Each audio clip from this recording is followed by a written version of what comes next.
Hello everyone, welcome on this channel UPSC express. दरअसल आज हम लोग स्टार्ट करने वाले हैं अपना नेक्स्ट टॉपिक। तो नेक्स्ट टॉपिक स्टार्ट करने को पहले हम लोग देख लें कि हम लोगों ने अभी पिछली क्लास में क्या क्या पढ़ लिया था। तो पिछली क्लास में जैसा कि हम लोगों ने लगभग 2 या 3 चीज़ें पढ़ी थी। तो एक तो पढ़ा था हमने एमएसएफ रेट। एमएसएफ रेट क्या थी? मार्जिनल स्टैंडिंग फैसिलिटी रेट, ठीक है। और दूसरी चीज़ पढ़ा था हमने चयनात्मक उपकरण, सिलेक्टिव इंस्ट्रूमेंट्स। सिलेक्टिव इंस्ट्रूमेंट्स में भी हमने 3 तरह के उपकरण देखे थे। पहला कौन सा था? पहला था न्यूनतम मार्जिन निर्धारण, ठीक है। और दूसरा कौन सा था? साख राशनिंग। और साख राशनिंग के अंतर्गत हमने एक चीज़ और देखी थी। हमने देखा था कि जो मौद्रिक नीति है उसका एक और नाम है। दरअसल उसका हमने देखा तो उसका एक और नाम क्या है? साख नियंत्रण की नीति भी कहते हैं। मौद्रिक नीति को और क्या कहते हैं? साख नियंत्रण की नीति। तो इसी साख नियंत्रण की नीति के अंतर्गत हमने देखा था कि बैंक किस तरह से साख सृजन के माध्यम से लाभ अर्जित करता है, या बैंक किस तरह से क्या करता है? साख सृजन। साख हम किसको कह रहे थे? तो साख दरअसल कह रहे थे उधार को, ठीक है। तो ये चीज़ देखी। इसके बाद हमने देखा था नैतिक दबाव। दरअसल कभी कभी क्या होता है, रेपो रेट बढ़ने से या रेपो रेट के कम होने से जो बैंक हैं वो अपनी ब्याज दरों को कम नहीं करते, इसलिए आरबीआई क्या करता है? उनसे नैतिक आधार पर सिफारिश करता है कि जिस तरह से मौद्रिक नीति में परिवर्तन किया जा रहा है, आप भी अपनी बैंक रेट जो है उसमें क्या करिए? परिवर्तन कीजिए, ठीक है। जैसा कि कल हम लोगों ने देखा था MSF rate. MSF rate, repo rate और जो बैंक रेट है, दरअसल हम उसके बीच में थोड़ा सा संबंध देख लेते हैं और उसमें थोड़ा क्या अंतर है, क्या होता है। अभी पढ़ने के बाद से उसमें थोड़ा सा कन्फ्यूज़न होने लगता है, ठीक है। तो हम लोग थोड़ा सा उसके बीच में अंतर देख लेते हैं। एक तो सबसे पहले हमने क्या पढ़ा था? हमने पढ़ा था रेपो रेट, ठीक है। जैसे रेपो रेट की अगर हम बात करें तो आपको रेपो रेट याद आ जाना चाहिए कि अब रेपो रेट क्या है, क्या, ठीक है। रेपो रेट क्या है? एक है रेपो रेट और एक पढ़ा था बैंक रेट। क्या पढ़ा था? बैंक रेट, ठीक है। और एक पढ़ा हमने एमएसएफ रेट, एमएसएफ रेट, ठीक है। तीनों के बीच में क्या करते हैं हम? यहाँ पर थोड़ा सा अंतर देख लेते हैं। रेपो रेट क्या है? तो रेपो रेट वह ब्याज दर जिसके आधार पर क्या करती है बैंक? अल्पकालिक अवधि के लिए क्या करती है? अल्पकालिक अवधि के लिए ऋण प्रदान करती है। किस अवधि के लिए? अल्पकालिक अवधि के लिए। लगभग ये जो अल्पकालिक अवधि है वो 1 से 14 दिन की होती है, ठीक है। 1 से 14 दिन के लिए, ठीक है। तो दरअसल ये जो तीनों रेट हैं, चाहे वो रेपो रेट हो, बैंक रेट हो या एमएसएफ रेट हो, तीनों के जरिए क्या हो रहा है? आरबीआई क्या करती है? बैंकों को, जो भी अनुसूचित व्यापारिक बैंक है, उन अनुसूचित व्यापारिक बैंकों को ऋण प्रदान करती है, ठीक है। अब इस रेपो रेट के जरिए जो है, रेपो रेट के जरिए क्या करता है? अल्पकालिक अवधि के लिए, अल्पकालिक अवधि के लिए ऋण प्रदान करता है। वो अल्पकालिक अवधि कितनी है? 1 से 14 दिन की, ठीक है। और जो बैंक रेट है, बैंक रेट में भी क्या करता है? बैंक व्यापार, आरबीआई जो केंद्रीय बैंक है, वो अनुसूचित व्यापारिक बैंकों को ऋण मुहैया कराता है, ऋण प्रदान करता है। ये जो अवधि रहती है वो कैसी रहती है? ये दीर्घकालिक अवधि के लिए। कौन सी अवधि के लिए? दीर्घकालिक अवधि के लिए, ठीक है। तो इसके बीच संबंध और इनके बीच जो अंतर है वो भी आप देखते जाना। तीनों के बीच संबंध क्या है? तीनों में क्या कर रहे हैं? ऋण प्रदान कर रहे हैं। कौन प्रदान करता है? आरबीआई प्रदान करता है। कैसे? अनुसूचित व्यापारिक बैंकों को, ठीक है। अब इनमें अंतर क्या है? तो जो रेपो रेट है, रेपो रेट में कैसा ऋण दिया जाता है?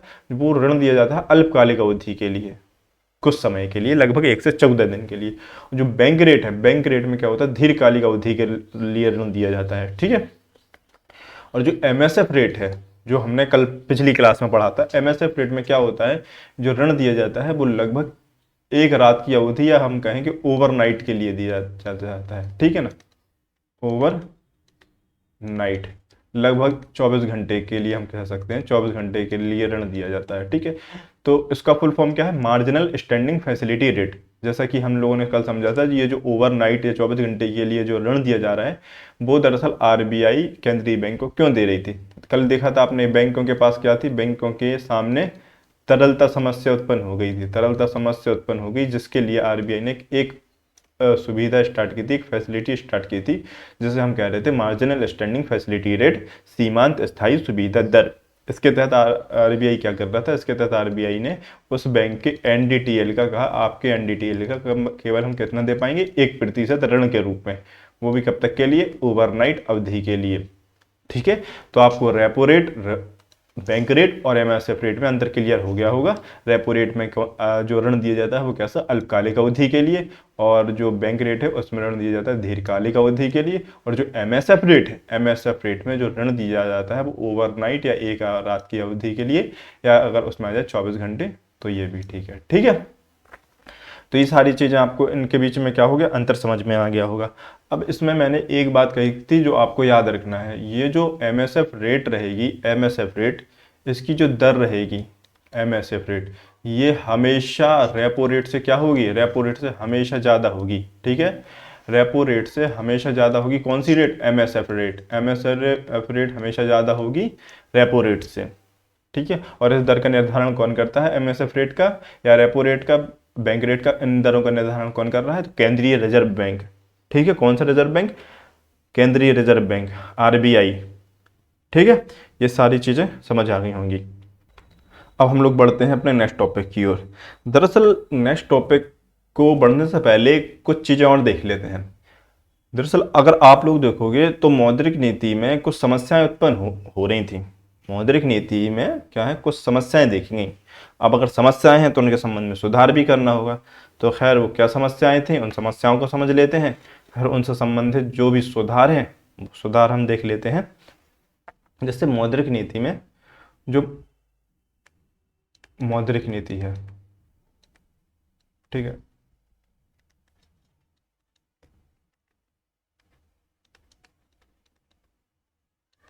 मौद्रिक नीति। अब मौद्रिक नीति जो थी, मौद्रिक नीति में कुछ समस्या की एक समस्या थी। वो समस्या क्या थी वो हम समझ लेते हैं। दरअसल अगर आपने मौद्रिक नीति पढ़ी है तो मौद्रिक नीति में पढ़ा होगा, ये जो मौद्रिक नीति होती है वो कितने प्रकार की होती है। मौद्रिक नीति दो प्रकार की, कौन कौन सी, एक को कहते हैं हम कठोर मौद्रिक नीति या संकुचित मौद्रिक नीति, और एक को सस्ती मौद्रिक नीति या विस्तारकारी मौद्रिक नीति। ठीक है, टाइट मॉनेटरी पॉलिसी और लूज मॉनेटरी पॉलिसी। ठीक है, मौद्रिक नीति जब हमने पढ़ा था तब हमने देखा था मौद्रिक नीति जो है वो दो तरह की होती है, कठोर मौद्रिक नीति और सस्ती मौद्रिक नीति। कठोर मौद्रिक नीति में क्या किया जाता है, कठोर मौद्रिक नीति में क्या किया जाता है कि अब ब्याज दरों को बढ़ा दिया जाता है, और सस्ती मौद्रिक नीति में ब्याज दरों को क्या कर दिया जाता है, कम कर दिया जाता है।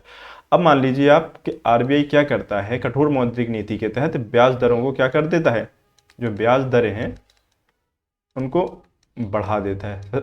मौद्रिक नीति के तहत आरबीआई क्या करता है, कठोर मौद्रिक नीति का पालन करता है, और कठोर मौद्रिक नीति के तहत क्या करता है, ब्याज दरों को बढ़ा देता है। जब वो ब्याज दरों को बढ़ाएगा तो आपने देखा था इससे संबंधित दो परिणाम होंगे। ब्याज दरों को बढ़ाने के दो परिणाम निकलेंगे। एक तो ये होगा, एक तो परिणाम ये निकल कर आएगा कि जो भी इन्फ्लेशन है, इन्फ्लेशन जैसे हिंदी में हम कहेंगे मुद्रास्फीति, क्या कहेंगे, मुद्रास्फीति, जो मुद्रास्फीति है उस पर नियंत्रण हो जाएगा, अर्थात वो कम कर सकते हैं। और दूसरा इसका जो विपरीत प्रभाव देखने को मिलता है वो मिलता है उत्पादन पर। उससे क्या हो रहा था, उत्पादन कम हो रहा था। जब उत्पादन कम होगा तो उससे क्या होगा, रोजगार में उसका असर पड़ेगा, रोजगार भी क्या होने लगेंगे, कम होने लगेंगे। रोजगार कम होंगे तो रोजगार कम होने से क्या होगा, आय पर इसका विपरीत प्रभाव पड़ेगा और आय घटेगी। आय घटने का परिणाम ये होगा कि जो आर्थिक समृद्धि दर है, क्या है, आर्थिक समृद्धि दर, इकोनॉमिक ग्रोथ, वो क्या होने लगेगी, घटने लगेगी। ठीक है, दरअसल अभी पिछले कुछ 4-5 सालों पहले जब आरबीआई के गवर्नर रघुराम जी राजन थे, उस समय क्या हुआ, सन 2014 के बाद जब सरकार चेंज हुई, 2015 के 16 की मैं बात कर रहा हूँ, लगभग उस समय क्या हुआ कि लगातार कठोर मौद्रिक नीति का पालन किया जा रहा था। कौन सी नीति, कठोर मौद्रिक नीति का पालन किया जा रहा था। अब जब कठोर मौद्रिक नीति का पालन किया जा रहा है तो उसमें आप देखोगे उसमें जो ब्याज दरें हैं उन ब्याज दरों को क्या किया जाएगा, कठोर मौद्रिक नीति में बढ़ाया जाएगा, ब्याज दरों को बढ़ा दिया जाएगा। अब जब ब्याज दर हम बढ़ाएंगे तो उससे उत्पादन पर उसका विपरीत प्रभाव पड़ेगा, उत्पादन क्या होगा, घटने लगेगा। जैसे ही उत्पादन घटने लगेगा उससे रोजगार पर विपरीत प्रभाव पड़ेगा, रोजगार कम मिलने लगेंगे लोगों को, आय क्या होगी, लोगों की आय घटने लगेगी। जब लोगों की आय घटने लगेगी तो इससे जो देश की आर्थिक समृद्धि दर है, इकोनॉमिक ग्रोथ है, वो घटने लगेगा। जब रोजगार घटेगा, आर्थिक समृद्धि दर घटने लगेगी, लोगों की आय घटने लगेगी, तो अब लोग क्या करेंगे, लोग सरकार पर दबाव बनाएंगे। किस पे दबाव बनाएंगे, सरकार पर। देखो लोग रोजगार नहीं मिल रहा है ना, जनता को रोजगार नहीं मिल रहा है, उत्पादन घट रहा है, सरकार कह रही है पकोड़े तलो, स्टूडेंट अलग अनशन पर बैठे हैं, ठीक है। तो इस तरह के आप देखोगे समाज में कई तरह के क्या विरोध प्रदर्शन देखने को मिलेंगे सरकार के खिलाफ। अब सरकार कहती है कि ये जो कठोर मौद्रिक नीति है वो हमने नहीं अब लागू की है, वो तो लागू की आरबीआई ने। तो अब सरकार की और आरबीआई की यहाँ पर क्या होती है, मतलब विवाद शुरू हो जाता है। आरबीआई कहता है, आरबीआई से सरकार कहती है, सरकार कहती है कि आपने देखो कठोर मौद्रिक नीति का पालन किया, और उस कठोर मौद्रिक नीति के तहत क्या हुआ, उस कठोर मौद्रिक नीति के तहत जो देश की आर्थिक समृद्धि दर है वो घट रही है और रोजगार भी कम हो रहे हैं। तो आरबीआई कहता है कि सर हमने कठोर मौद्रिक नीति का पालन इसलिए नहीं कर रहे हैं कि उससे उत्पादन कम हो या रोजगार में कमी हो, ठीक है। दरअसल हम उस नीति का पालन, कठोर मौद्रिक नीति का पालन इसलिए कर रहे हैं ताकि जो इन्फ्लेशन है, मुद्रास्फीति दर है, हम उसको कंट्रोल कर सकें, ठीक है। अब जो मुद्रास्फीति है, मुद्रास्फीति को नियंत्रित करना किसका काम है, आरबीआई का काम है। मुद्रास्फीति को नियंत्रित करना किसका काम है, आरबीआई का काम है। तो आरबीआई कहता है कि हम तो अपना क्या कर रहे हैं, हम तो अपना काम कर रहे हैं। अब उस कृत्य को करने पर अगर रोजगार में कमी हो रही है, उत्पादन कम हो रहा है, तो सरकार को कुछ ऐसी योजनाएं निकालना चाहिए जिससे उत्पादन को क्या हो, प्रोत्साहन मिले, आर्थिक समृद्धि दर बढ़े। तो इस पे क्या होता है, आरबीआई की और सरकार की के बीच विवाद होता है, विवाद होने लगता है। आरबीआई कठोर मौद्रिक नीति का पालन करता है, सरकार कहती है कि आप सस्ती मौद्रिक नीति का पालन करो। आरबीआई कहता है कि जो अर्थव्यवस्था है वो महंगाई उच्चतम लेवल पे है, सरकार कहती नहीं देखो आप रोजगार कितने कम है, आर्थिक समृद्धि दर घट रही है। तो इस समस्या के अब ये समस्या दोनों में देखने को मिलने लगती है, ठीक है। अब आप ये समस्या देखोगे, जैसा आप ये समस्या देख रहे हो, इस समस्या में आप पाओगे कि एक जगह तो जो आरबीआई है वो भी सही है, और दूसरी अगर आप सरकार को देखोगे तो सरकार का पक्ष भी यहाँ ठीक है। सरकार भी चाहती है कि क्या हो, लोगों की क्या हो, ज़्यादा से ज़्यादा आय बढ़े, आय बढ़ेगी तो रोजगार भी बढ़ेंगे, उत्पादन में क्या होगी, उत्पादन बढ़ेगा तो देश की आर्थिक समृद्धि दर बढ़ेगी। लेकिन आरबीआई क्या करता है, कठोर मौद्रिक नीति का पालन करता है। तो अब आप देखोगे ये जो मौद्रिक नीति में कठोर मौद्रिक नीति का जो पालन कर रहा है वो एक ही व्यक्ति कर रहा है, कौन, जो कठोर मौद्रिक नीति है उसके तहत जो ब्याज दरों को कम किया जाता है वो किसके तहत, आरबीआई के तहत। आरबीआई में भी कौन, वो भी उसका कौन, गवर्नर क्या कर रहे हैं यहाँ पर, कठोर मौद्रिक नीति का पालन। तो लगातार 4-5 सालों से जो गवर्नर है वो कठोर मौद्रिक नीति का पालन कर रहा है। अब इससे क्या हो रहा था, इससे जो राजनीतिक दल हैं वो आरबीआई के गवर्नर पर आरोप लगा रहे थे कि आप जो हैं वो किसी एक पार्टी के या किसी दूसरे विरोधी विपक्षी दल की नीतियों का पालन कर रहे हैं, और आप जो है ना, आप विपक्ष के मतलब अभाव या प्रभाव में आकर काम कर रहे हैं। इस तरह से बहुत सारे आक्षेप लगे जो भी आरबीआई के गवर्नर थे, ठीक है। कई राजनीतिक दलों ने कहा कि ये जो इस तरह की जो नीति है इसमें पारदर्शिता नहीं है। आप देखोगे कि ये जो जितने सारे अधिकार हैं मौद्रिक नीति के संबंध में, जितने भी अधिकार हैं वो सारे एक ही व्यक्ति को प्राप्त हैं। जब सारे अधिकार एक व्यक्ति को प्राप्त हो जाएंगे तो उससे क्या होगा, उससे पारदर्शिता, ट्रांसपेरेंसी में कमी आ रही थी। तो कई राजनीतिक दलों का ये मानना था कि आरबीआई के गवर्नर को इतना अधिक अधिकार नहीं देना चाहिए, ठीक है, जिससे पूरी अर्थव्यवस्था पर उसका प्रभाव पड़े। तो इसके लिए, इस समस्या के समाधान के लिए, समस्या तो आपको समझ आ गई होगी, समस्या क्या थी कि कठोर मौद्रिक नीति का पालन किया जाए कि सस्ती मौद्रिक नीति का पालन किया जाए। इसमें आरबीआई और सरकार के बीच क्या चल रहा था, विवाद, समस्या ये थी। अब इस समस्या के समाधान के लिए सरकार ने क्या किया, सरकार ने उर्जित पटेल की अध्यक्षता में, किसकी अध्यक्षता में, उर्जित पटेल की अध्यक्षता में एक समिति का गठन किया, और इस समिति का नाम क्या था, इनकी अध्यक्षता में किया था। इस समिति का नाम था उर्जित पटेल कमेटी। क्या नाम था, उर्जित पटेल कमेटी। क्या नाम था, उर्जित पटेल कमेटी। अब ये जो उर्जित पटेल कमेटी थी, उर्जित पटेल कमेटी से कहा कि आप हमें ये बताइए कि ये जो इस समस्या का समाधान क्या हो, अर्थात इसके जो इसमें क्या संस्थागत सुधार किए जाएं। तो आरबीआई ने जो सरकार ने उर्जित पटेल कमेटी का गठन किया ताकि जो मौद्रिक नीति है उसमें क्या किया जा सके, कुछ संस्थागत सुधार किया जा सके। इन संस्थागत सुधारों को देखते हुए उर्जित पटेल ने सिफारिश की एक नई कमेटी की। तो उर्जित पटेल ने दरअसल मुद्रास्फीति दर और आर्थिक समृद्धि दर के मध्य सामंजस्य स्थापित करने के लिए मौद्रिक नीति में संस्थागत परिवर्तन, जो या फिर हम कहें संस्था का सुधार की सिफारिश की। उसने कहा कि मौद्रिक नीति जो है उसकी समीक्षा एक मौद्रिक नीति कमेटी के द्वारा होनी चाहिए, मौद्रिक नीति समिति के द्वारा की जानी चाहिए। अब उसने क्या कहा, उर्जित पटेल कमेटी ने, उर्जित पटेल कमेटी कहती है कि जो मौद्रिक नीति की समीक्षा है, किसकी समीक्षा, मौद्रिक नीति की समीक्षा, मौद्रिक नीति की समीक्षा अब आरबीआई के गवर्नर के द्वारा नहीं की जानी चाहिए। कभी तक क्या हो रहा था, एक ही व्यक्ति क्या कर रहा था, मौद्रिक नीति की समीक्षा कर रहा था और वो ब्याज दरों को लगातार बढ़ाया जा रहा था। अब यहाँ पर आरबीआई, अब यहाँ पर उर्जित पटेल ने जो सिफारिश की, उस समय जो उर्जित पटेल थे वो डिप्टी गवर्नर थे आरबीआई के ना, उर्जित पटेल ने समीक्षा के द्वारा अपनी सिफारिश दी और सिफारिश में उन्होंने कहा कि जो मौद्रिक नीति की समीक्षा है वो मौद्रिक नीति की समीक्षा एक मौद्रिक नीति कमेटी के द्वारा, मौद्रिक नीति समिति के द्वारा की जानी चाहिए। मौद्रिक नीति समिति, इसी को कहते हैं एमपीसी, मॉनेटरी पॉलिसी कमेटी। ठीक है, क्या कहते हैं इसी को, मॉनेटरी पॉलिसी कमेटी।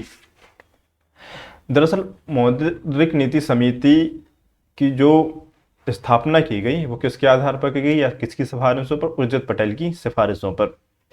इस मौद्रिक नीति की जो समीक्षा, इस मौद्रिक नीति की जो स्थापना की गई वो दरअसल आरबीआई अधिनियम 1934 में संशोधन करके की गई। आरबीआई अधिनियम 1934 में क्या किया गया, संशोधन। आरबीआई अधिनियम 1934 में संशोधन किया गया और इस संशोधन के माध्यम से क्या किया गया, मॉनेटरी पॉलिसी कमेटी का गठन किया गया।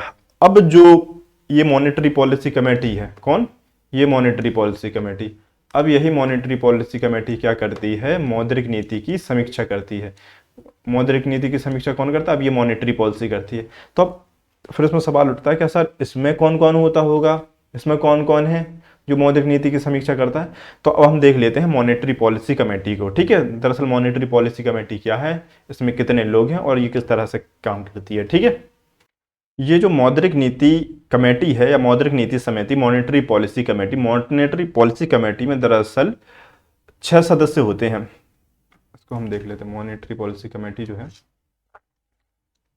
एमपीसी, फुल फॉर्म क्या है इसका, मॉनेटरी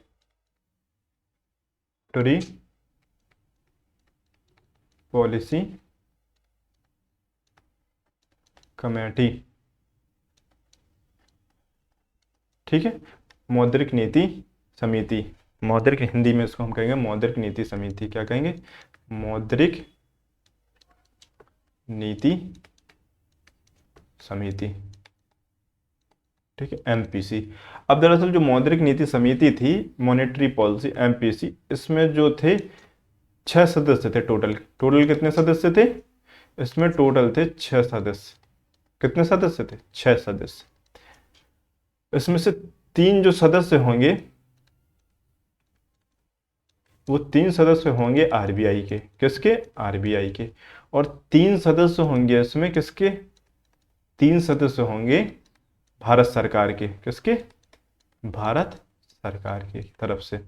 3 सदस्य तो होंगे आरबीआई की तरफ से, और उनमें भी कौन कौन होगा, उनमें भी 3 होंगे। कौन कौन से, एक तो होगा गवर्नर, कौन होगा, एक गवर्नर, और एक डिप्टी गवर्नर, और एक कौन होगा, और एक होगा केंद्रीय बोर्ड द्वारा नामित अधिकारी। कौन होगा, केंद्रीय बोर्ड द्वारा नामित अधिकारी। एक व्यक्ति वो होगा जिसे केंद्रीय बोर्ड क्या करेगा, नामित करेगा। ठीक है, एक डिप्टी गवर्नर होगा और एक गवर्नर होगा। ये गवर्नर कौन होगा, आरबीआई का गवर्नर, आरबीआई का डिप्टी गवर्नर। और केंद्रीय बोर्ड हमने पढ़ा था ना, केंद्रीय बोर्ड की पूरी संरचना पढ़ी थी। ठीक है, तो उस केंद्रीय बोर्ड द्वारा एक नामित अधिकारी इस मॉनेटरी पॉलिसी कमेटी का क्या होगा, सदस्य होगा। और भारत की तरफ से कितने होंगे, 3 सदस्य होंगे। ये जो 3 सदस्य होंगे ये प्रसिद्ध अर्थशास्त्री होंगे। कैसे होंगे ये दरअसल कोई राजनीतिज्ञ नहीं होंगे, ये प्रसिद्ध अर्थशास्त्री होंगे, अर्थशास्त्री जिन्हें अर्थव्यवस्था के संबंध में क्या हो, विशेष ज्ञान हो। ठीक है, तो ये प्रसिद्ध अर्थशास्त्री होंगे। ये जो 3 सदस्य होंगे, जो उनका कार्यकाल होगा वो 4 वर्ष का होगा।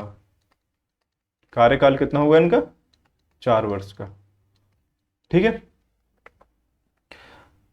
तो ये चीज आपको ने देखी। एक सेकंड,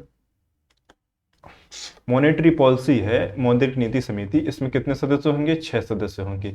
और इनमें से 3 जो सदस्य होंगे वो 3 सदस्य किसके होंगे? आरबीआई के। किसके होंगे? आरबीआई के। 3 सदस्य किसके होंगे? भारत सरकार के। किसके? भारत सरकार के। 3 सदस्य जो आरबीआई के होंगे उसमें से एक होगा गवर्नर, एक डिप्टी गवर्नर और एक होगा केंद्रीय बोर्ड द्वारा नामित अधिकारी। ठीक है, और जो 3 सदस्य भारत सरकार के होंगे उनमें क्या होंगे? जो तीनों जो सदस्य होंगे वो प्रसिद्ध अर्थशास्त्री होंगे। क्या होंगे? प्रसिद्ध अर्थशास्त्री। इनका जो कार्यकाल होगा वो 4 वर्ष का होगा। कितना होगा? 4 वर्ष का।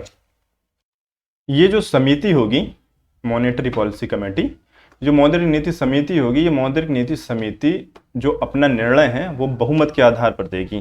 किस आधार पर देगी? बहुमत के आधार पर। ठीक है, ये जो मौद्रिक नीति समिति है ये अपना जो निर्णय है अपना निर्णय किस पर देगी? बहुमत के आधार पर। 6 सदस्य हैं, 6 सदस्य अपना निर्णय कैसे देंगे? बहुमत के आधार पर देंगे। पहले क्या हो रहा था? पहले केवल एक ही व्यक्ति मौद्रिक नीति की समीक्षा कर रहा था और ब्याज दरों को क्या कर रहा था? बढ़ा देता। और उस एक व्यक्ति को लगता था कि महंगाई बढ़ रही है तो वह क्या करता था? महंगाई वो मौद्रिक नीति को, वो जो भी ब्याज दरें उनको क्या कर देता था? बढ़ा देता था। कठोर मौद्रिक नीति का पालन करता था। ठीक है, और उससे क्या होता था? सरकार और आरबीआई के बीच विवाद बना रहता था।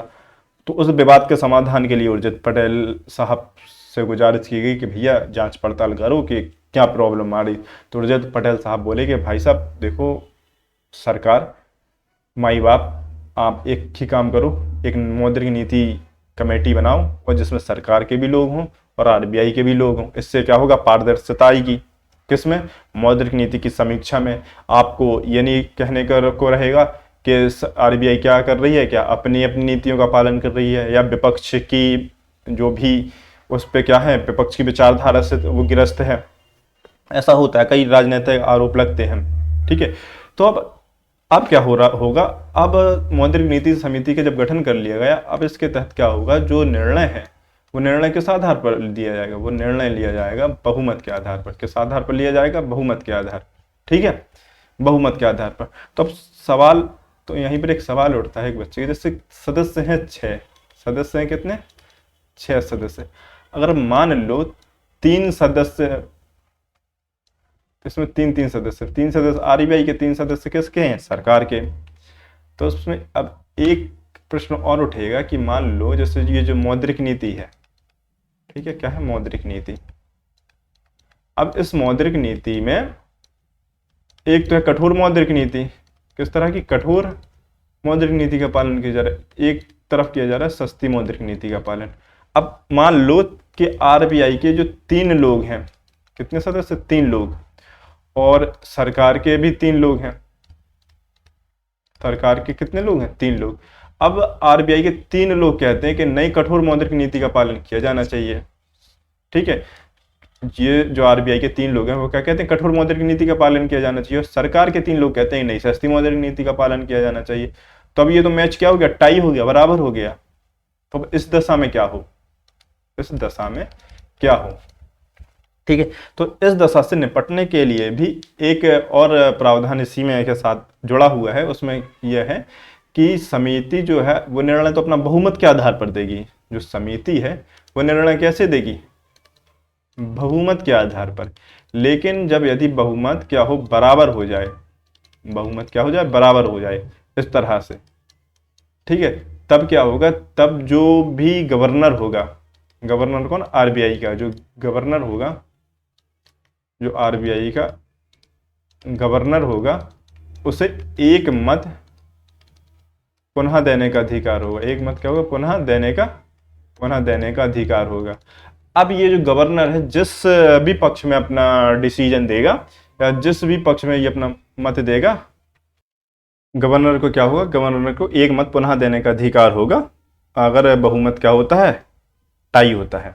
ठीक है, तो खैर ये चीज़ हमने समझी।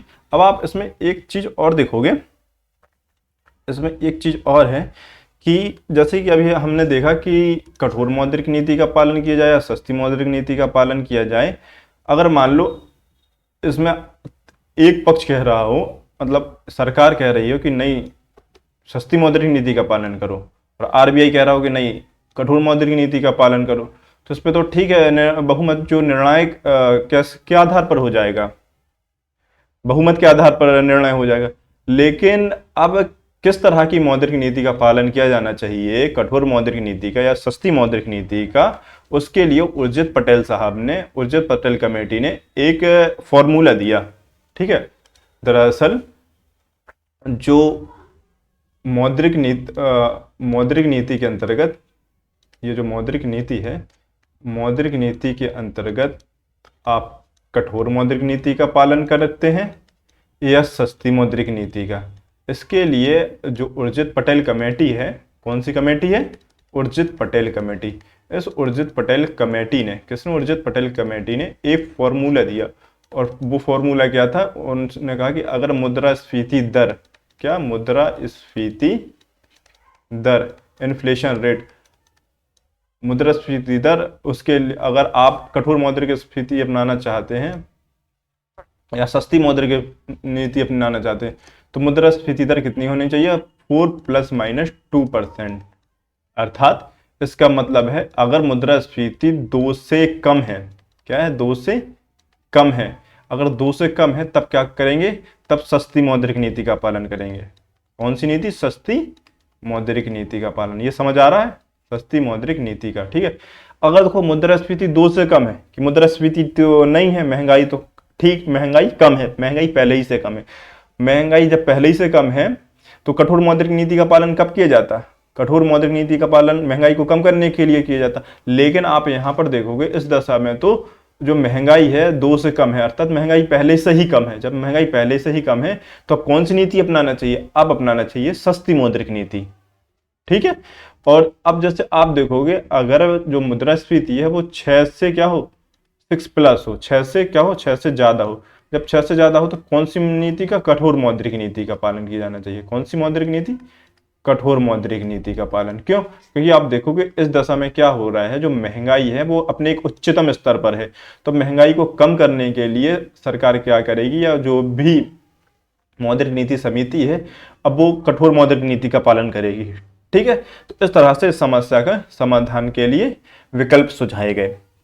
ठीक है, तो अगर आप लोग देखोगे तो आप लोग पाओगे कि अगर आपको सरकार की आलोचना करनी है या आरबीआई की आलोचना करनी है तो आप किसी भी एक पक्ष को लेकर कर सकते हैं कि महंगाई बढ़ रही है, तो महंगाई बढ़ रही है तो उसमें आप जिम्मेदार सरकार को ठहरा दोगे कि सरकार क्या कर रही है, महंगाई बढ़ा रही है। और अगर आरबीआई सस्ती मौद्रिक नीति का पालन करेगा तो आरबीआई को आप कह दोगे कि आरबीआई सस्ती मौद्रिक नीति का पालन कर रहा है, उससे क्या हो रहा है, बाजार में तरलता बढ़ रही है तो महंगाई बढ़ रही है।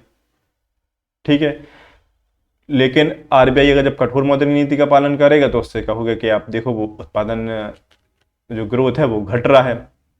तो इस तरह से कई समस्याएं देखने को मिलती हैं। ठीक है, अब इसके संबंध में हम देख लेते हैं जो मौद्रिक नीति से संबंधित ये जो सुधार किए गए, इस मौद्रिक नीति समिति की दरअसल एक चीज और देख लेते हैं, वो उद्देश्य। क्या, मौद्रिक नीति के उद्देश्य, मौद्रिक नीति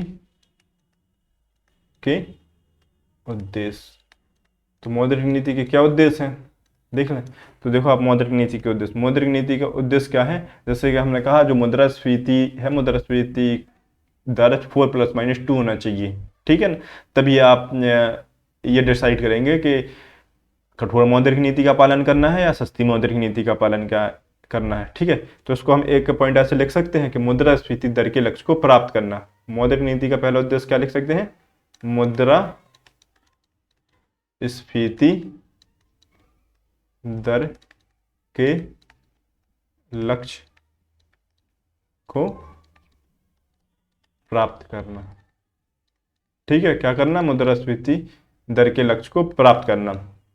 अब आप देखोगे कि जो भी मौद्रिक नीति से संबंधित अभी जैसा कि बताया क्या हो रहा था इसमें कि जो सरकार है और आरबीआई है, इन दोनों के बीच में विवाद हो रहा था। सरकार या हम कहें राजनीतिक दल क्या आरोप लगा रहे थे आरबीआई पर कि आप में क्या है, पारदर्शिता नहीं है। क्या नहीं है? पारदर्शिता नहीं है, सारे एक अधिकार आपके पास है, पारदर्शिता नहीं है। तो हम ऐसा लिख सकते हैं, मौद्रिक नीति की समीक्षा में पारदर्शिता और जवाबदेहिता को बढ़ाना। मौद्रिक नीति का एक और उद्देश्य क्या हो सकता है? मौद्रिक नीति का एक और उद्देश्य हो सकता है मौद्रिक नीति की समीक्षा, मौद्रिक नीति की समीक्षा में पारदर्शिता अर्थात ट्रांसपेरेंटी। पारदर्शिता का मतलब होता है ट्रांसपेरेंसी, पारदर्शिता सॉरी, और जवाबदेहिता,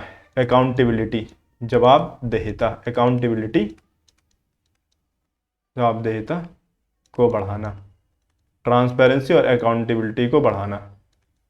ठीक है, मौद्रिक नीति के उद्देश्य क्या है? मुद्रास्फीति दर के लक्ष्य को प्राप्त करना, मौद्रिक नीति की समीक्षा में पारदर्शिता और जवाबदेहिता को बढ़ाना। एक और पॉइंट देख लेते हैं। दरअसल इसका एक और पॉइंट है, दरअसल क्या होता है, जब आरबीआई कठोर मौद्रिक नीति का पालन करता है तो उससे ब्याज दरें क्या हो जाती हैं? महंगी हो जाती हैं। उससे लोगों की आय कम होने लगती है, जो तो उससे क्या होता है, जो वंचित वर्ग है, वंचित वर्ग की भी आय कम होने लगती है। जब वंचित वर्ग की आय कम होने लगेगी, उसके रोजगार के साधन समाप्त होंगे, तो अब सरकार को क्या करना पड़ेगा? उसको रोजगार उपलब्ध कराने होंगे। तो सरकार क्या करती है? रोजगार को उपलब्ध कराने के क्रम में कई योजनाएं चालू करती है। ठीक है ना? जैसे अगर रोजगार नहीं होता तो उन्हें क्या देती है, जो भी वंचित वर्ग के लोग हैं या हाथ ठेलिया चलाने वाले लोग हैं, रेड़ी पट्टी वाले लोग, जो भी मतलब हम कहें बीपीएल कार्ड होल्डर लोग हैं, जो गरीबी रेखा से नीचे आते हैं, ऐसे लोगों के लिए सरकार क्या करती है? उनकी आय बढ़ाने के लिए विभिन्न तरह की योजनाएं चलाती है। अब जब सरकार विभिन्न तरह की योजनाएं चलाएगी तो उससे क्या होगा? सरकार का क्या होगा? घाटा बढ़ेगा, अर्थात सरकार को ज्यादा खर्चा करना पड़ेगा। किस लिए? ताकि जो गरीब वंचित वर्ग हैं उनकी आय बढ़ सके। ठीक होगी। तो इससे क्या होगा? सरकार का राजकोषीय घाटा बढ़ेगा, सरकार का जो राजकोष है वो क्या होगा? कम होगा, क्योंकि उससे ज्यादा कहाँ खर्च करना पड़ रहा? गरीबों के लिए, वंचित वर्ग को आय बढ़ाने के लिए, वंचित वर्ग की। ठीक है, तो इसमें हम एक चीज और लिख सकते हैं इस तरह से कि मौद्रिक नीति का एक और उद्देश्य क्या है कि मौद्रिक नीति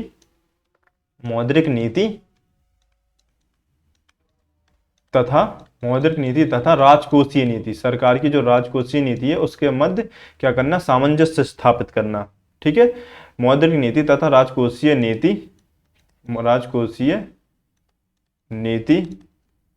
के मध्य सामंजस्य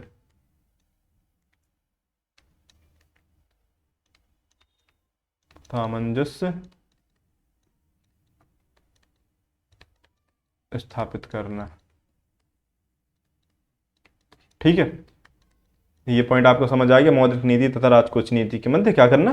सामंजस्य स्थापित करना। राजकोषीय नीति क्या है? दरअसल राजकोषीय नीति जब हम बजट पढ़ेंगे तब हम देखेंगे। खैर, राजकोषीय नीति ऐसी नीति है जो सरकार के कोष से संबंधित, कोष मतलब पैसा, राज मतलब सरकार को समझ लो, कोष मतलब पैसा, सरकार के पैसे से संबंधित नीति है। ठीक है, तो ये पॉइंट तो आपको हमने समझा दी, राजकोषीय नीति और मौद्रिक नीति के मध्य सामंजस्य को स्थापित करना। एक पॉइंट और देख लेते हैं हम। दरअसल क्या होता है, जैसी सरकार जब कठोर मौद्रिक नीति को अपना मतलब आरबीआई जब कठोर मौद्रिक नीति का पालन करती तो उससे क्या होता है? ब्याज दरें बढ़ाने से क्या हो रहा था? जो भी इंडस्ट्रीज है उन्हें जो लोन है या ऋण है वो कैसा मिल रहा था? महंगा। उससे उनका उत्पादन क्या हो रहा था? घट रहा था, उत्पादन घट रहा था। इसका परिणाम क्या निकल कर आ रहा था? इसका परिणाम ये निकल कर आ रहा था कि जो भी आर्थिक समृद्धि दर है वो घटने लग रही थी। तो इसका एक और उद्देश्य हो सकता है मौद्रिक नीति का कि जो मुद्रास्फीति दर है, मुद्रास्फीति दर और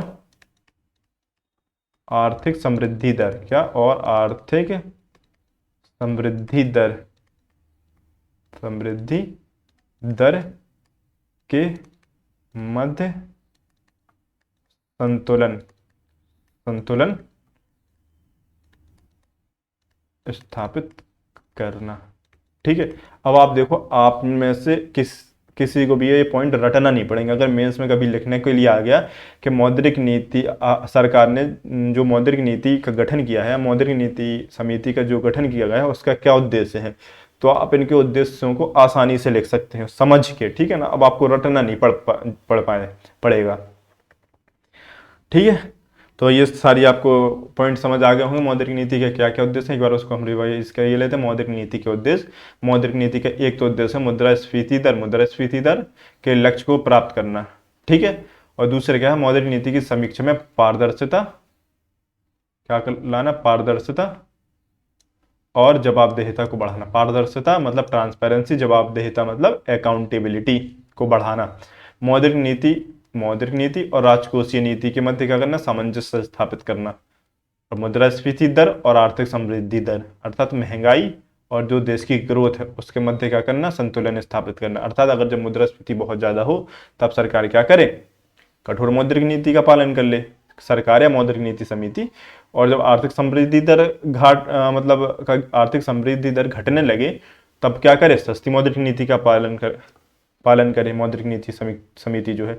इस तरह से मुद्रास्फीति दर और आर्थिक समृद्धि दर के मध्य संतुलन स्थापित करना, यह मौद्रिक नीति का एक उद्देश्य है। ठीक है, अगर आप इससे संबंधित कोई मेंस में अगर आता है कुछ लिखने को तो अब आप लिख पाएंगे। अब हम लोग देख लेते हैं अपना नेक्स्ट टॉपिक क्या, हमारा नेक्स्ट जो चीज है वो हमें पढ़नी है वो है बेस रेट। ठीक है, बेस रेट क्या पढ़ना है हमें, बेस रेट, बेस रेट। दरअसल ये बेस रेट को समझने के पहले आपको एक और रेट समझनी होगी, तब आपको ये समझ आएगा कि बेस रेट क्यों चालू की गई। ठीक है, तो खैर बेस रेट को पढ़ने के पहले हम एक रेट है जो बेस रेट को समझने के लिए जरूरी है उसे हम पढ़ लेते हैं। वो क्या है, और वो रेट है prime landing rate, PLR। Full form क्या है इसका, प्राइम लैंडिंग रेट। राजा रवीश कुमार का प्राइम शो, प्राइम टाइम, देखते हो, राजा रवीश कुमार प्राइम टाइम। खैर अब तो NDTV से बाहर हो गए, राजा रवीश कुमार। खैर हम लोग पढ़ रहे थे क्या, PLR, prime landing rate, prime landing rate. खैर मुझे उनकी याद इसलिए आ गई क्योंकि इकोनॉमी से रिलेटेड वो बहुत सारे क्या करते हैं अपना प्राइम टाइम में, या बहुत सारे इस तरह के अपना पहलू रखते हैं, पक्ष रखते हैं। खैर सारे पक्ष देखना चाहिए हमें, सरकार के पक्ष में भी और सरकार के विपक्ष में भी। उससे क्या होता है, एक क्लियर विजन मिलता है कि सरकार कहाँ अच्छा काम कर रही है, वहाँ पर उसकी तारीफ की जानी चाहिए। लेकिन सरकार जहाँ पर क्या कर रही है, खराब काम कर रही है, तो उसकी वहाँ पर सरकार को क्रिटिसाइज भी किया जाना चाहिए। खैर ये बिल्कुल वैसे ही है कि अगर सरकार कुछ ऐसा काम कर रही है जिसका आपको क्रिटिसाइज करना चाहिए तो आपको हमेशा वो करना चाहिए। उससे क्या होगा कि सरकार अपनी जो नीतियां हैं उनमें और भी बेहतर करने का प्रयास करेगी। अगर आप हर बात पर सरकार की तारीफ करने लग जाओगे, उसकी तारीफ के पुल बांधने लग जाओगे, तो उसका क्या होगा, उसका जो खामियाजा आपको खुद भुगतना पड़ेगा, किसी और को नहीं भुगतना पड़ेगा, उसको खुद भुगतना पड़ेगा। उसका घूम फिर के, अगर हम कहें कि घूम फिर के वो उसका प्रभाव आप पे ही पड़ेगा। सरकार मान लो ऐसा कुछ काम कर रही है जिससे क्या हो रहा है, अर्थव्यवस्था को नुकसान हो रहा है। अर्थव्यवस्था को नुकसान हो रहा है तो उस अर्थव्यवस्था के नुकसान की भरपाई कौन कर रहा है, हम और आप। हाँ, उसका घाटा किसको हो रहा, हमें और आपको। मुझे उस पर एक निदा फाजली का एक शेर याद आ रहा है। निदा फाजली वो कहते हैं कि अपनी बर्बादी का किसे मुजरिम ठहराएं, अपनी बर्बादी का किसे मुजरिम ठहराएं, खुद ही दामन चाक किया था और खुद ही सीने निकले हम। खुद ही दामन चाक किया था और खुद ही सीने निकले हम, जिन गलियों में मौत बिछी थी उन गलियों में जीने निकले हम। ठीक है, तो खैर कमल का फूल, हमारी भूल, जनता की भूल। अब खुद ही जब दामन हमने चाक किया था, अब खुद ही सीने निकले हम, जिन गलियों में मौत बिछी थी उन गलियों में जीने निकले हम। खैर अब सरकार है ऐसी, सरकार अगर अर्थव्यवस्था की तरफ ध्यान नहीं दे रही है तो ये भी दायित्व बनता है जनता का, लोगों का, कि वो क्या करे, उसको, सरकार को उसका दायित्व बताए कि आपका ये काम है, आप अपना काम करिए। खैर, लेकिन लोग नहीं करते हैं तो उनका भुगतना भी लोगों को पड़ रहा है। आज महंगाई महंगाई तो बढ़ रही है, महंगाई बढ़ने के साथ साथ क्या हो रहा है, महंगाई बढ़ने के साथ साथ आपकी जो बेरोजगारी दर है वो भी बढ़ रही है। दरअसल एक वक्र पढ़ोगे आप, फ्लिप साइकिल, फ्लिप वक्र, वो कहते हैं कि जब महंगाई बढ़ती है तो उससे क्या करते होता है, जो बेरोजगारी है वो कम होती है। लेकिन अभी क्या हो रहा है, महंगाई भी बढ़ रही है, महंगाई बढ़ने के साथ साथ क्या हो रहा है, बेरोजगारी दर भी बढ़ रही है। दरअसल जो अर्थव्यवस्था है वो अर्थव्यवस्था जो है वो एक हम कहें एक चक्र में उलझ रही है। ठीक है, दरअसल वो चक्र क्या है उसको हम आगे पढ़ेंगे। ठीक है, ठीक है। खैर, अभी हम लोग जिसकी बात कर रहे थे उसकी बात कर लें। हम बात कर रहे थे पीएलआर की, प्राइम लैंडिंग रेट। पीएलआर क्या है, तो दरअसल क्या होता है, जो बैंक है, कौन, बैंक, बैंक क्या करता है, जो उसके विश्वास पात्र ग्राहक हैं, कौन, विश्वास पात्र ग्राहक, अपने विश्वास पात्र ग्राहकों को वो क्या करता है, सस्ता ऋण प्रदान करता है। कैसा सस्ता ऋण प्रदान करता है, या हम ऐसा ना बोल के इसको ऐसा कहें कि जो बैंक क्या करता है, अपने विश्वास पात्र ग्राहकों को ही ऋण प्रदान करता है। हाँ, कह सकते हैं हम कि सस्ता ऋण प्रदान करता है। क्या करता है, सस्ता ऋण प्रदान करता है। ऋण क्या करता है, प्रदान करता है। ठीक है, इसी को हम कहते हैं पीएलआर, प्राइम लैंडिंग रेट, या इसको हिंदी में हम कह सकते हैं प्रधान उधारी दर। क्या कह सकते हैं, प्रधान उधारी दर। इसमें क्या हो रहा है, जो भी बैंक है, जो भी व्यापारिक बैंक है, वो अपने विश्वास पात्र ग्राहकों के लिए जो ऋण प्रदान करता है जिस दर पर, उसको कहते हैं प्राइम लैंडिंग रेट। इसमें क्या होता है, जो बैंक है वो अपने विश्वास प्राप्त ग्राहकों को सस्ता लोन प्रदान करता है। ठीक है, दरअसल आप देखोगे पीएलआर के तहत क्या हो रहा है कि जो बैंक है वो अपने विश्वास पात्र ग्राहकों के लिए, किसके लिए, विश्वास पात्र ग्राहकों के लिए जिस दर पर भी, कोई सी भी दर हो, हम मान लेते हैं सस्ती ब्याज दर ना हो, कि जिस दर पर ये जो ऋण दे रहा है, जिस दर पर ऋण प्रदान करता है, जिस दर पर वो ऋण प्रदान करता है, उसी दर को हम क्या कह रहे हैं, पीएलआर, प्राइम लैंडिंग रेट या प्रधान उधारी दर। अब आप यहां पर देखोगे कि जो बैंक है, अब आपके सामने दो ऑप्शन है। अब आप कहोगे कि सर ठीक है, तो ये तो अच्छी बात है कि जो बैंक अपने विश्वास पात्र ग्राहकों को जो ऋण प्रदान कर रहा है तो उस प्रधान उधारी दर करें। ठीक है, इसमें क्या प्रॉब्लम है, तो इसमें प्रॉब्लम दरअसल ये है कि बैंक जो है, हम मान लेते हैं वो एक एग्जाम्पल से कि दो लोगों को ऋण प्रदान कर रहा है, एक तो कृषि क्षेत्र को, एक औद्योगिक क्षेत्र को, उद्योगों को। तो अब आप लोग देख के बताओ इसमें से बैंक किसे ऋण प्रदान करेगा, बैंक प्राथमिक रूप से, या किसको, अगर इन दोनों में से किसी एक को ऋण देना हो तो वो किससे ज्यादा प्रीफर करेगा बैंक ऋण देने पे, कृषि को या उद्योगों को। तो बनी बात है उद्योगों को। क्यों, उसके कारण है, क्यों, किसानों को बैंक कम से कम ऋण देता है, या वो चाहता है कि किसानों को ऋण ना ही दें तो बेहतर है। वो क्यों, क्योंकि जो किसान होते हैं, उन्हें जो ऋण प्रदान किया जाता है वो किस उद्देश्य से किया जाता है, तो वो उन्हें उनकी फसल के लिए ऋण दिया जाता है। अब जो फसल है भारत में, जो कृषि है, वो मानसूनी आधारित है। कैसी है, मानसूनी आधारित। जब मानसून अच्छा होगा, जो कृषि है भारत में आप देखोगे वो कैसी है, मानसूनी आधारित। कैसी, मानसूनी। और जब मानसून अच्छा होगा, क्या होगा, मानसून जब अच्छा होगा तो फसल भी क्या होगी, अच्छी होगी। तब क्या कर पाएगा किसान, अपना ऋण आसानी से चुकाएगा। अब जब मान लो हम कह रहे हैं कि जो कृषि है वो मानसूनी है, मान लो मानसून क्या आया, अच्छा नहीं आया। जब मानसून अच्छा नहीं आया तो उससे क्या होगी, फसल क्या हो जाएगी, इसकी फसल खराब हो जाएगी। जब फसल खराब हो जा पाएगी तो उसके पास तो रोजगार का या आय का तो एकमात्र साधन है वो फसल। जब इसकी फसल ही खराब हो पाई जाएगी तो अब क्या करेगा, ये जो ऋण है बैंक का, वो क्या करेगा, नहीं चुका पाएगा। जब वो ऋण नहीं चुका पाएगा तो अब बैंकों के क्या होगा, उससे घाटा होगा, बैंकों का जोखिम क्या होगा, इससे बढ़ेगा।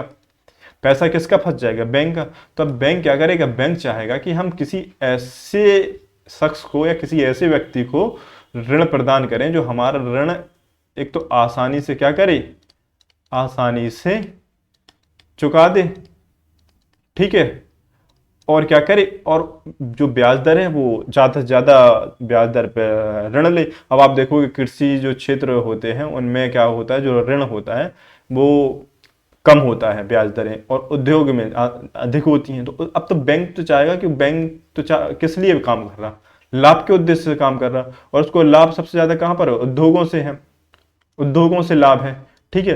और उद्योग क्या करते हैं, उद्योग अधिक मात्रा में ऋण लेते हैं और आसानी से और कम समय में वो ऋण चुका देते हैं। तो बैंकों को जोखिम कम कहाँ पर है, उद्योगों पर, और ऋण और जोखिम सबसे ज्यादा कहाँ है, कृषि में।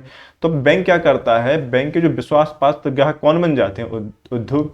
अब बैंक क्या कर रहा था कि उद्योगों को तो वो अधिक ऋण दे रहा था, लेकिन कृषि से संबंधित क्षेत्र है वहां पर ऋण नहीं दे रहा था। इससे क्या हो रहा था, इससे भेदभाव उत्पन्न हो रहा था कृषि क्षेत्र में, औद्योगिक क्षेत्र में। एक तरफ औद्योगिक क्षेत्र में तो ऋण मिल रहा था, तो औद्योगिक क्षेत्र विकास कर रहे थे, लेकिन जो कृषि क्षेत्र है वो पिछड़ता जा रहा था। जब कृषि क्षेत्र पिछड़ रहा था तो इससे क्या हो रहा था, जो भारत एक कृषि प्रधान देश है, भारत कृषि प्रधान देश है ना, तो इससे जो किसान और वंचित वर्ग हैं, लगभग भारत की 60% से जो अधिक आबादी है वो कृषि पर निर्भर है। तो इससे क्या हो रहा था कि जो कृषि से संबंधित कि कृषि पर जितने भी निर्भर लोग थे उनकी आय घटने लगी रही थी, उनकी आय घट रही थी। और वो क्या हो रहा था, यहाँ पर इनको लोन ना मिल पाने के कारण इनका उत्पादन भी क्या हो रहा था, उनका उत्पादन भी कम हो रहा था। जब इनका उत्पादन कम होगा तो आप देखोगे जो देश की आर्थिक समृद्धि दर है वो भी घटने लगेगी। और एक तरह तो बैंक अलग क्या कर रहा है, भेदभाव कर रहा है। तो इन सारी समस्याओं के समाधान के लिए दरअसल इन सारी समस्याओं के समाधान के लिए एक नई रेट की शुरुआत की गई जिसे कहा गया बेस रेट, ठीक है, जिसे क्या कहा गया, बेस रेट, ठीक है, बेस रेट। बेस रेट दरअसल ये बेस रेट क्या है, बेस रेट दरअसल वह न्यूनतम ब्याज दर है, ये वह न्यूनतम ब्याज दर क्या है, वह न्यूनतम ब्याज दर जिसके आधार पर जो बैंक है वो ग्राहकों को क्या करता है, ग्राहकों को ऋण प्रदान करता है, क्या करता है, ऋण प्रदान करता है। बेस रेट दरअसल वह न्यूनतम ब्याज दर है, वह न्यूनतम ब्याज दर है जिसके आधार पर जो बैंक है, कौन, बैंक जो है वो अपने ग्राहकों को क्या करता है, ऋण प्रदान करता है। अर्थात इससे कम दर पर बैंक अब किसी भी ग्राहक को क्या करेगा, ऋण नहीं दे पाएगा। अभी क्या हो रहा था, बैंक अभी अपने विश्वास पात्र ग्राहकों को, आप देखोगे कि बैंक अभी अपने विश्वास पात्र ग्राहकों को क्या कर रहा था, सस्ता ऋण प्रदान कर रहा था, और उनमें कौन कौन थे, सिर्फ उद्योग थे। तो अब लेकिन सरकार ने क्या किया, सरकार ने क्या कि नहीं, अब बेस रेट चालू करते हैं, और बेस रेट के तहत क्या करेंगे, बेस रेट के तहत अब आप जो ऋण है बैंक जो देंगे उसकी जो न्यूनतम ब्याज दर होगी, ठीक है, एक न्यूनतम ब्याज दर से के नीचे अब आप अपने ग्राहकों को ऋण नहीं दे पाएंगे, ठीक है ना। बढ़ा के आप कितना दे दो, लेकिन आप उससे न्यूनतम ब्याज दर पर ऋण नहीं, बढ़ा के भी नहीं दे सकते हैं। एक आरबीआई डिसाइड करता है कि रेपो रेट इतनी है, उसी रेपो रेट के आधार पर जो भी बैंक है वो अपने क्या करेंगे, अपनी जो इंटरेस्ट रेट है वो बनाकर रखेंगे, ठीक है। तो अब बैंक आरबीआई ने क्या किया कि कहा कि अब जो बैंक हैं वो अपनी एक न्यूनतम ब्याज दर से नीचे एक न्यूनतम ब्याज दर रखेंगे, और उसी के आधार पर क्या करेंगे, बैंक को, लोगों को, ग्राहकों को ऋण प्रदान करेंगे, ठीक है। अब आप देख लोगे कि इसमें क्या होगा, इसमें भेदभाव नहीं हो रहा है, ना ही जनता से ना ही लोगों से, ठीक है। अब ये जो बेस रेट शुरू की गई, ये शुरू की गई थी दरअसल 1 अप्रैल 2010 से। कब शुरू की गई थी, 1 अप्रैल 2010 से, ठीक है, 1 अप्रैल 2010 को बेस रेट शुरू की गई। ये जो बेस रेट का निर्धारण है, इस बेस रेट का जो निर्धारण है वो कौन करता है, बेस रेट का जो निर्धारण है वो बैंक स्वयं करते हैं। कौन करता है, बैंक स्वयं करते हैं, ठीक है। अब आप देखोगे जब बैंक ये बेस रेट का निर्धारण स्वयं करते हैं तो वो अपने हिसाब से रख लेते होंगे कुछ भी, तो इससे फिर एक और समस्या आगे देखने को मिली। वो समस्या क्या थी उसके, दरअसल उससे भी हम समझ लेते हैं। दरअसल वो समस्या थी, और वो समस्या क्या थी, वो समस्या थी मौद्रिक संचरण की समस्या। कौन सी समस्या? मौद्रिक संचरण की समस्या। मौद्रिक संचरण की समस्या कैसे आई? मौद्रिक संचरण की जो समस्या है वो दरअसल इसलिए आई क्योंकि जो बैंक हैं वो अपना बेस रेट तो स्वयं निर्धारित कर रहे हैं। जब वो अपना बेस रेट स्वयं निर्धारित करते हैं तो उससे एक समस्या वो आती है मौद्रिक संचरण की। अब वो समस्या कैसे आ रही तो हम उसको समझ लेते हैं। दरअसल क्या होता है कि आरबीआई, मौद्रिक नीति की समीक्षा कौन करता है? आरबीआई। आरबीआई ने मौद्रिक नीति के तहत, किसके तहत? मौद्रिक नीति के तहत ब्याज दरों, कठोर मौद्रिक नीति का पालन किया। हमें ऐसे कहें कठोर मौद्रिक नीति का पालन किया। अब आरबीआई जब कठोर मौद्रिक नीति का पालन कर रहा है तो उससे क्या हो रहा है? ब्याज दर क्या होगी? ब्याज दर बढ़ जाएगी। जब ब्याज दर बढ़ेगी तो ब्याज दर बढ़ने से क्या होगा? जो बैंकों की जो लागत है, लागत भी बैंकों की क्या होगी? बढ़ जाएगी। जब बैंकों की लागत बढ़ेगी तो उससे क्या होगा? जो बैंक की जो ब्याज दर है, जो बैंक अपनी जो ब्याज दर है, जो क्या हम कहें जो बेस रेट है, बैंक अपनी जो बेस रेट है वो क्या करेगा? बढ़ा देगा। अब जब बैंक अपनी बेस रेट बढ़ा देगा तो इससे क्या होगा? ग्राहकों को भी जो लोन कैसा मिलेगा? महंगा मिलेगा। तो अब ग्राहक कहते हैं कि सर आपने, बैंक के पास जाते हैं, कहते हैं कि सर आपने अपनी जो बेस रेट है वो क्यों बढ़ा दिया? आपने इंटरेस्ट रेट, ब्याज दरें हैं बैंक क्यों बढ़ा दी? तो बैंक कहता है कि सर देखो क्या हो रहा है। दरअसल यहाँ पर ये हो रहा है कि आरबीआई ने क्या किया? आरबीआई ने रेपो रेट बढ़ा दी। रेपो रेट क्या कर दी? बढ़ा दी। रेपो रेट बढ़ा दी। रेपो रेट बढ़ाने से क्या हुआ? ब्याज दरें क्या हो गई? बढ़ गई। ब्याज दरें बढ़ गई। अब जब ब्याज दरें बढ़ गई तो हमारी जो लागत है वो भी बढ़ गई। हमारी लागत बढ़ गई, इसलिए जो लागत बढ़ी, इस लागत के बढ़ने के कारण हमें क्या करना पड़ा? अपनी बेस रेट बढ़ानी पड़ी। अर्थात अब ये जो बढ़ी हुई ब्याज दरें हैं इनका भुगतान कौन करेगा? इसका परिणाम फाइनली कैसे भुगत, कौन भुगतेगा? ग्राहक। तो बैंक कहता है इस कारण से हमने क्या किया? अपनी जो बेस रेट है वो बढ़ा दी। ठीक है। और जब मान लो आरबीआई क्या करता है? सस्ती मौद्रिक नीति का पालन कर, तो सस्ती मौद्रिक नीति के तहत क्या करता है? वो ब्याज जो दर है वो ब्याज दरों को क्या कर देता है? कम कर देता है। रेपो रेट क्या करता है? घटाता है। और रेपो रेट घटाने के बाद, घटाएगा तो ब्याज दरें क्या होंगी? कम हो जाएंगी। जब ब्याज दरें घटाता है आरबीआई, तब बैंक जो क्या करता है? तब बैंक अपनी बेस रेट को कम नहीं करता। क्या? बेस रेट को कम नहीं करता। अर्थात वो क्या करता है? अपनी बेस रेट को उतने ही पर बनाए रखता है, बढ़ाए रखता है। अब उतने ही पे बढ़ाए रखता है तो ग्राहक आता है, ग्राहक कहता है कि सर आप देखो आरबीआई ने क्या किया? आरबीआई ने क्या किया? अपनी रेपो रेट घटा दी। रेपो रेट घटाई तो उससे क्या हुई? ब्याज दरें घट गई।